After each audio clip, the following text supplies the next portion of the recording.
I'm Michael, I'm Safety Director for WSH BaxterStorey.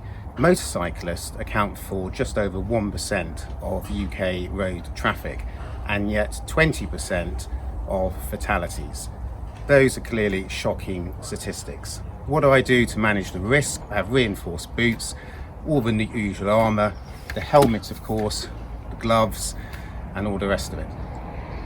But more important than that, given that PPE is seen as the last thing we do in the hierarchy of controls, is the training that sits behind it. So obviously I've passed my test, but more importantly than that, I've embarked on enhanced training. So I have an advanced motorcycle license as well. And perhaps most importantly, what I've also done and what the training teaches you to do is have a very acute awareness about the hazards and risks posed to me as a motorcyclist by other road users. Now, COVID-19 is pretty similar. So the leaders of the hospitality industry since March this year have embarked on a very close working relationship with the government to produce guidance for reopening and guidance for safe working in our cafes and our schools and our hotels and our restaurants. And this is really what I'm here to briefly discuss with you today. But ultimately, it's about working as one, as an industry, together, and together we will be very much stronger. Here we are outside the Woodsbine, one of our Michelin-starred restaurants, on a sunny afternoon in West Berkshire. What I'm going to do now is really just walk you through some of the measures that we've undertaken here. I should point out that the measures which we have taken here are pretty much broadly similar with all of our restaurants, wherever they are within our business, and indeed with our friends and partners across the industry. So here we are inside the reception area of the Woodsbine.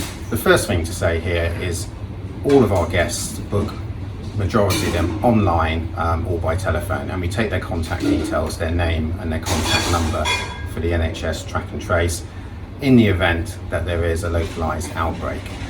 All of our guests who book in this way online also receive an email from us, and it gives them instructions on how some of the measures that we've implemented, how they can actually help us.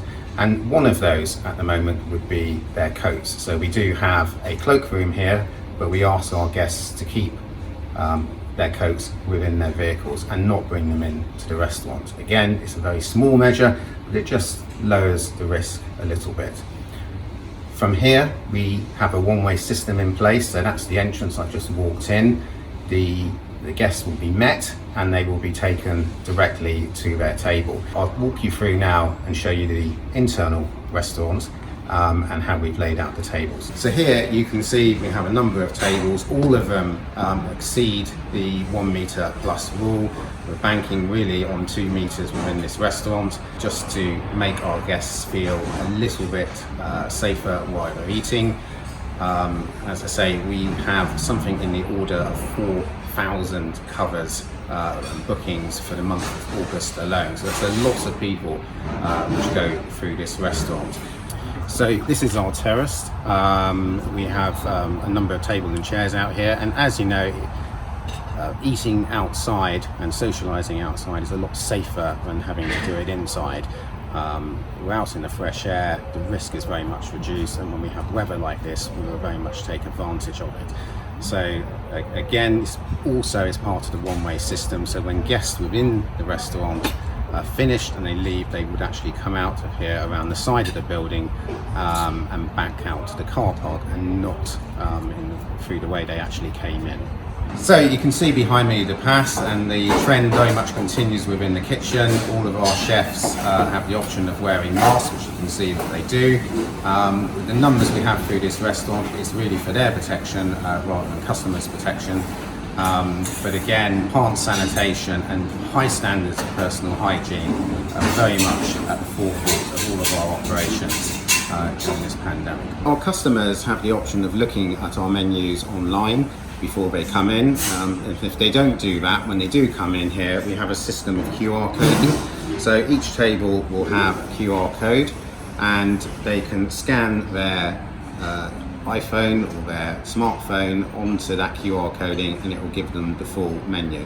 And that reduces the need really to sanitize menus. So similarly, when we have, it comes time for the customer to pay, we have additional controls in place.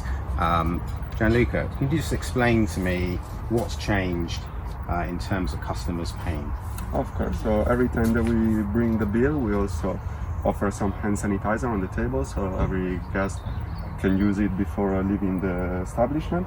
And between taking each payment with the card machine, we always sanitize it between each guest, and we also take all the Google payment and Android system payments as well, contactless. That's fantastic. And you'll see behind Gianluca's shoulder there is the exit from the terrace, which forms part of this one-way system. All of these control measures, which I've walked you through here, are all about driving confidence. Confidence in our teams to work in a safe environment, and confidence for our customers to come into the restaurants in the first place. We need our customers back. We need them in our hotels, in our cafes, in our restaurants, and in our schools.